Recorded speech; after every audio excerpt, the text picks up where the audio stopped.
In a recent discussion in a Facebook photography group, many photographers shared their views on whether to watermark your photos before posting them on social media.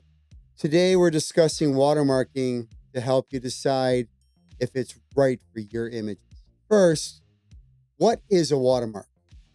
A watermark on a photo is a visible, usually transparent overlay that often contains the photographer's or creator's logo, name, or copyright symbol. It's applied to photographs as a way to identify the creator or owner and to protect the images from unauthorized use without permission. Watermarks can vary in size, opacity, and placement depending on how discreet or noticeable the creator wishes them to be. One of the main reasons photographers use watermarks is to prevent or deter theft. When you add a watermark, you're essentially stamping your ownership on the photo.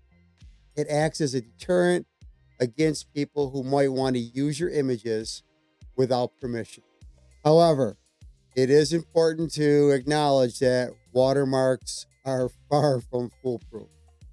With tools like Photoshop becoming increasingly sophisticated, some thieves can simply crop out or digitally remove watermarks using generative fill and all those new tools in Photoshop, especially if the watermarks are small or placed in a corner of the photo.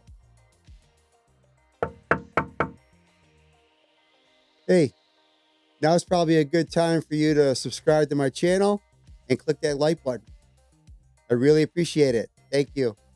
All right, now let's consider another angle. A watermark is not just a security feature, it's also a form of advertising.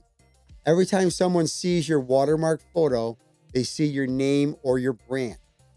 This can be especially useful for photographers looking to build their reputation or to gain more exposure, again, especially in social media groups. But there is a balance to be struck.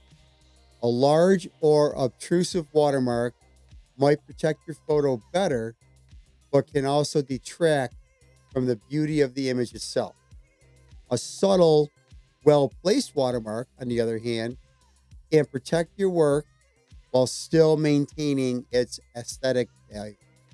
So, should you watermark your photos on social media? Well, it depends on what's more important to you: maximizing exposure and maintaining the aesthetic quality of your photos, or adding a layer of protection against image theft. Yeah, I actually had a couple of my images stolen, and I tell you, it's a little bit of a battle. Okay, luckily I didn't have to take legal action. In the Facebook group where the discussion was going on, opinions were divided. Some photographers felt that the benefits of using a watermark as advertisement and as a deterrent against theft outweigh the negatives. Others believe that the risk of having their work altered or the image spoiled by a watermark just isn't worth it. Ultimately, the decision is yours. Consider your priorities and the kind of exposure you want for your photographs. Whether you choose to watermark your images or not, make sure it aligns with your overall branding, and your photography goals. Take care, everyone.